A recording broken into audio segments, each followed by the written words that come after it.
لا حول ولا قوة إلا بالله العلي العظيم.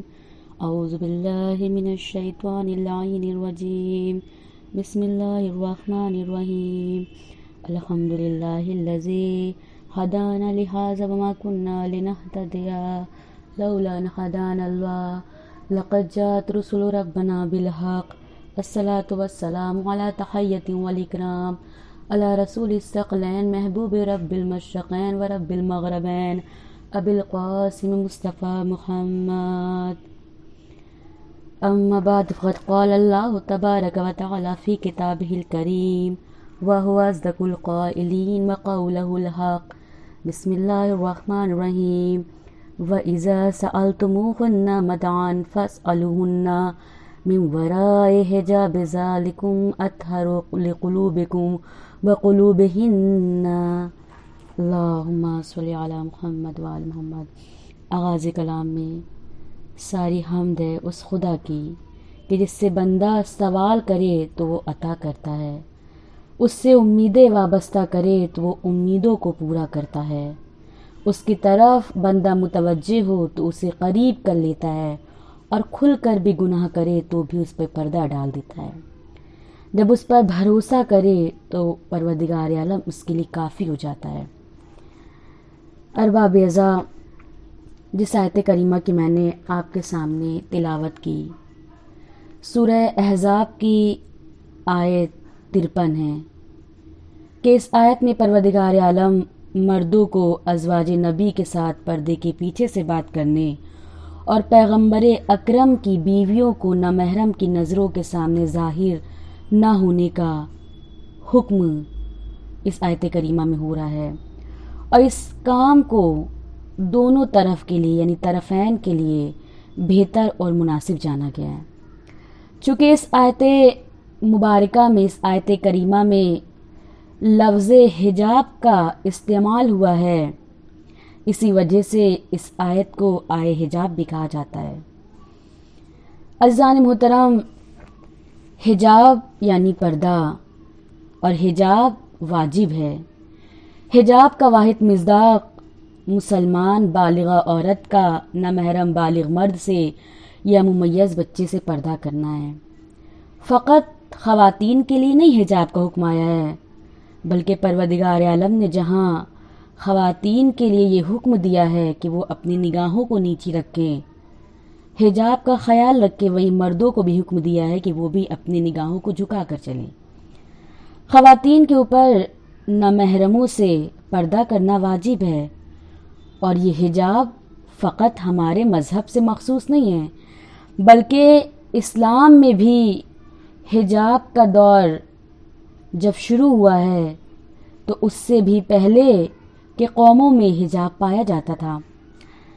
تواریخ میں ملتا ہے کہ عیسائی اور یہودی خواتین بھی اپنے بالوں کو چھپانے پر بہت اہمیت دیا کرتی تھی۔ قرآن مجید کی آیات کے علاوہ معصومین کی روایت میں بھی حجاب کی اہمیت اور اس کے وجوب کا تذکرہ موجود ہے۔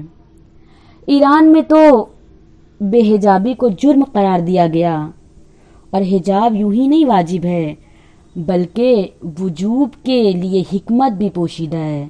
یعنی جب ہم اسلام کے قوانین پر نگاہ اٹھا کر دیکھتے ہیں تو معلوم یہی ہوتا ہے کہ جو بھی اسلام میں قانون بنایا گیا ہے وہ بندوں کے، وہ لوگوں کے فائدے کے تحت ہی بنایا گیا ہے۔ لہٰذا یہ جو حجاب ہے، یہ جو پردہ ہے، اس کے وجوب میں بھی پروردگار عالم نے بہت سی حکمت کو پوشیدہ کر رکھا ہے کہ حجاب انسان کو ذہنی سکون عطا کرتا ہے۔ معاشرے میں حجاب کی وجہ سے خاتون کو عزت اور اہمیت ملتی ہے، خاتون نامحرموں کی نگاہ سے محفوظ رہتی ہے، اور حجاب کا سب سے عظیم فائدہ یہ ہے کہ ایک خاتون، ایک حجاب کرنے والی پروردگار عالم کی بارگاہ میں مقرب بن جاتی ہے، پروردگار عالم کا تقرب حاصل کر لیتی ہے۔ پروردگار عالم نے جہاں حکم دیا ہے کہ عورتوں کو کہ وہ اپنی نگاہوں کو نیچی رکھیں، وہی مردوں کو بھی حکم دیا کہ وہ بھی اپنی نگاہوں کو نیچی رکھیں۔ مگر افسوس آج کل ہمارے معاشرے کی عجیب و غریب حالت ہو گئی ہے۔ ایک جانب پروردگار عالم قرآن میں حکم دے رہا ہے، انبیاء مسلسل وصیتیں اور نصیحتیں کرتے ہوئے نظر آتے ہیں، علماء کرام مسلسل ہمیں واعظ و نصیحت کر رہے ہیں، اس کی اہمیت کو بتا رہے ہیں، لیکن آج ہمارا معاشرہ ہے کہ پردے کی مخالفت کرتا ہوا نظر آ رہا ہے۔ وہ خواتین کہ جن کی حفاظت، جن کے تحفظ کے لیے پروردگار عالم نے پردے جیسی نعمت کو قرار دیا ہے، آج وہی خواتین ہیں جو شیطان کے بہکاوے میں آ کر خود نمائی کر رہی ہیں، اور ہمارا ماحول دن بدن اتنا خراب ہوتا جا رہا ہے کہ آج ہر جگہ بے حجابی اپنے دامن کو پھیلائے ہوئے ہے۔ وہ جگہ جہاں گناہ کو معیوب شمار کیا جاتا ہے، وہ جگہ جو مقدس جگہ ہیں جیسے مسجد ہے، امام بارگاہ وغیرہ ہے، آج ہم وہاں پر بھی مشاہدہ کرتے ہیں کہ بے حجابی سر عام ہو رہی ہے، حجاب کی طرف توجہ بالکل نہیں ہے۔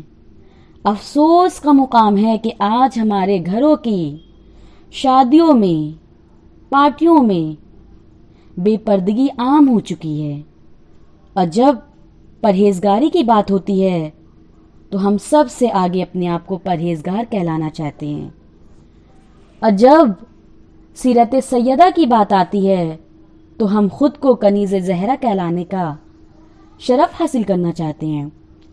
لیکن عزیزان گرامی، اگر غور کریں تو کیا ہمارا کردار کنیز سیدہ جیسا ہے؟ نہیں عزیزان محترم، شاید ہم خواتین نے اپنی آئیڈیل کو فراموش کر دیا ہے، شاید ہم بھول چکے ہیں کہ ہماری نمونہ عمل دختر رسول سیدہ طاہرہ ہیں، وہ سیدہ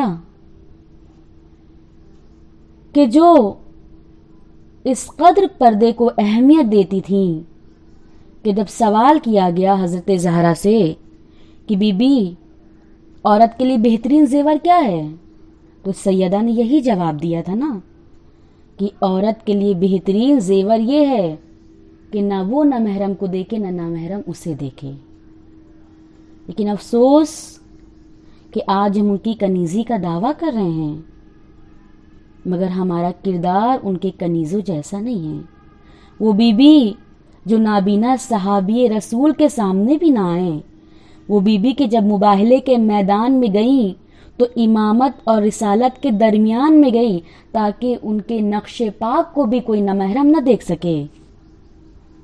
بی بی مباہلے کے میدان میں گئی، سیدہ کا مباہلے کے میدان میں جانا بتا رہا ہے کہ خاتون اگر حجاب میں ہیں، اگر پردے میں ہیں، وہ تمام امور کو انجام دے سکتی ہیں، وہ اپنے حق کا دفاع بھی کر سکتی ہیں،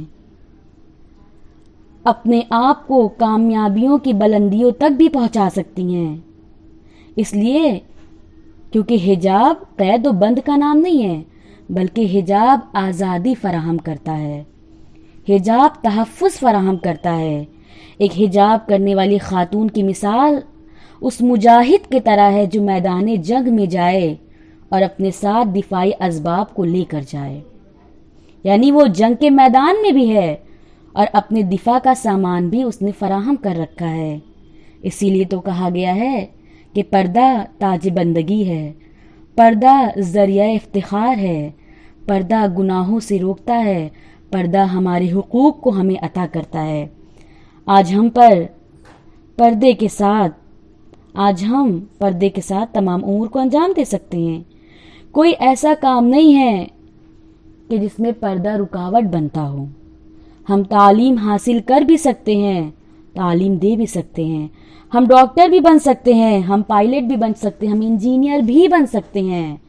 لہٰذا ہماری کوشش یہ ہونی چاہیے کہ ہم پردے کا خیال کرتے ہوئے اپنے تمام حقوق کو حاصل کریں، تمام کامیابیوں کو حاصل کریں، کیونکہ آج اگر ہم اپنے معاشرے میں ہی نگاہ اٹھا کر دیکھیں تو بہت سے ایسے لوگ نظر آتے ہیں جو پردے کے ساتھ بھی ہیں اور اپنے حق کا دفاع بھی کر رہے ہیں، اپنے حقوق کو بھی حاصل کر رہے ہیں، اور دنیا میں انہیں لوگ بہترین نام سے یاد بھی کر رہے ہیں۔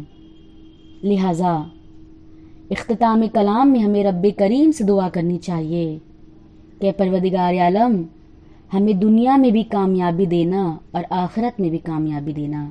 پروردگار عالم ہم تمام کے سروں پر ہمیشہ ہمارے چادروں کی محافظت فرمانا، ہمیں امام کے سچے کنیز اور حضرت زہرا کے ثانیہ زہرا کے حقیقی کنیز میں شمار فرمانا۔ ایسا نہ ہو کہ روز محشر ہم تو دعویٰ کریں کہ ہم سیدہ کی کنیز ہیں، لیکن سیدہ اپنی کنیزی میں لینے سے انکار کر دیں۔ لہٰذا ہمیں اپنی اہمیت کو پہچاننا چاہیے۔ ہمیں جاننا چاہیے کہ ہماری کامیابی بے پردگی میں نہیں ہے، بلکہ حجاب کے ساتھ بھی ہم دنیا کے تمام امور کو انجام دے سکتے ہیں اور اس طرح سے دنیا میں بھی کامیاب ہو سکتے ہیں اور آخرت میں بھی کامیاب ہو سکتے ہیں۔ وصلی اللہ علی محمد